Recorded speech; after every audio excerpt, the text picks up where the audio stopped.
Communications Minister Solly Malatsi dismissed claims that the proposed relaxation of triple BE legislation is aimed at paving the way for billionaire businessman Elon Musk's Starlink to operate in South Africa. Malatsi appeared before Parliament's Portfolio Committee on Communications yesterday. But we'll talk next to the Chief Computer Scientist and Strategist at Bantima Information Technology Group, Mphambela, about the result of a techno-social analysis that they conducted on the possibility of Starlink's operation in South Africa. Good morning, Shepard, and thanks for your time. Welcome to our program. Proponents for Starlink argue it's an affordable game changer, especially for rural connectivity. What have been your findings about costs? Our findings about costs are that for, I suppose, 20% of South Africans, they possibly fall in the affordability bracket of when we're comparing, of course, with how the product is priced in the neighboring countries outside South Africa. But for the majority of South Africans, the affordability issue may be an issue of inclusivity that needs to be looked at very closely, and maybe part of the negotiations that are going on. Shepard, just to let you know, there's some interference in our audio with you. Something seems to be rattling in the background. We'll continue. If it becomes unbearable, we might have to re-establish with you.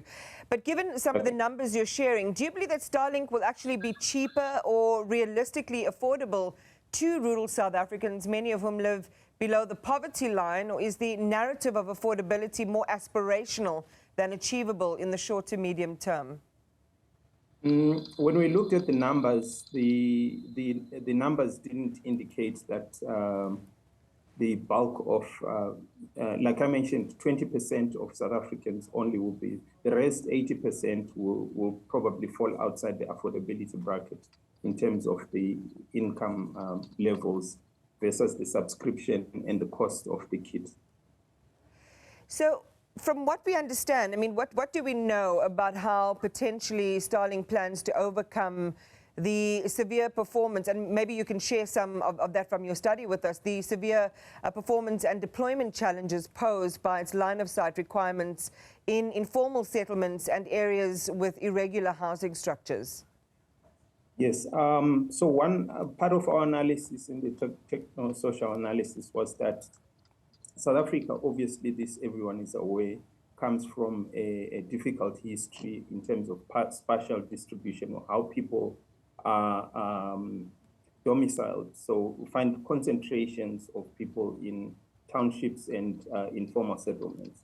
And now when we look at how the technology works, the Starlink technology, it requires dishes akin perhaps to what we experience with here in South Africa with the DStv dishes. But it operates slightly different from DStv because the satellites that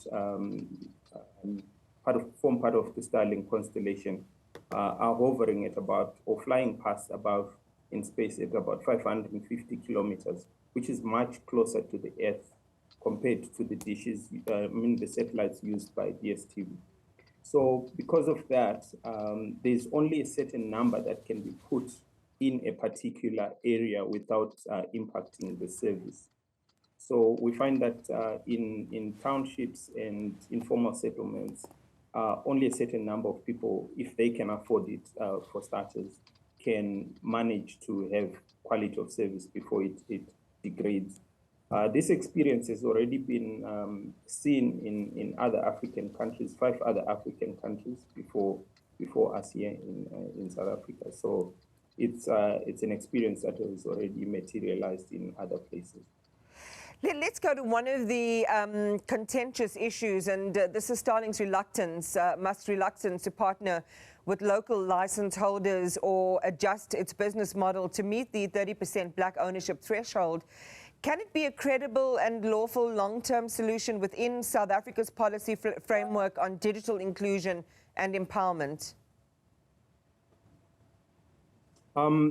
So there are options, perhaps to look at, last mile providers where perhaps Starlink could deploy ground stations that feed into other solutions that can cater for, those areas that we were talking about. And those solutions can then be, opened up to local operators. That's just one idea that perhaps we can put out there, but there could be others. Yes, I think what you're suggesting is that there could be a viable strategy for integrating Starlink into South Africa's existing telecoms ecosystem. So you have your Centex and SA Connect and others. I think that's the point that you're making there. Absolutely. But how do you propose that South Africa safeguards against the risk of a foreign dollar-priced LEO, this is a low Earth orbiter provider, monopolizing rural internet access, especially in the absence of competitive or even regulated local alternatives?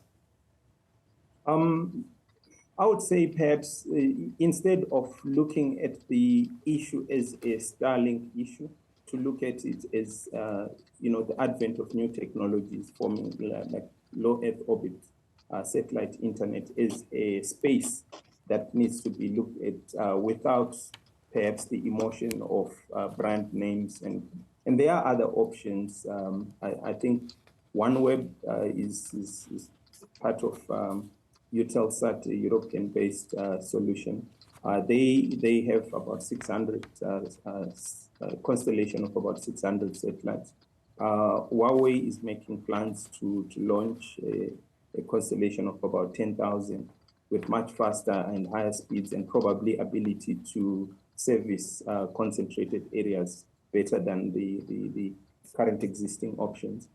And there's many more that are on the cards. So I think it needs probably a systems view and a systematic approach to look at the sector as a whole, and to because we may run into a scenario where the first person to enter may start making rules for the market, and those rules may not necessarily be for the benefit of society, but to benefit the individual corporation that would have moved first. So perhaps it's an opportunity to look at, to broaden the space and then allow all entrants to come to the party in a much more sort of like competitive way. Yeah, I guess some of it is experimental then. Would you concur? I mean, you can't solve for everything in the space quite yet. We may not have the regulatory framework exactly where it needs to be, or the practical framework exactly where it needs to be.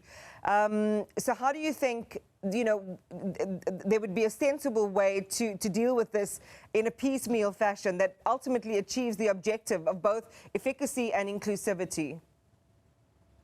Yeah, absolutely.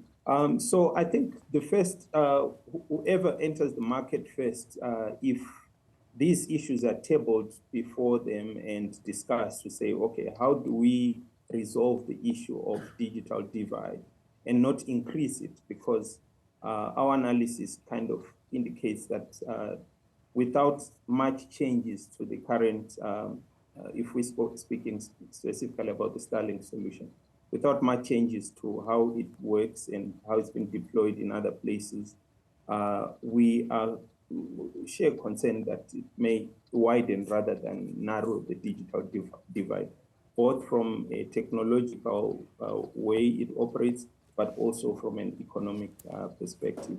So these are matters that we thought we could just contribute to the discussion so that these issues can be tabled. We're probably not there in the discussions, but other people can then take it, read what we've put out there, and make sense out of it. And hopefully, when they're involved in the negotiations, they keep these things at the back of their minds.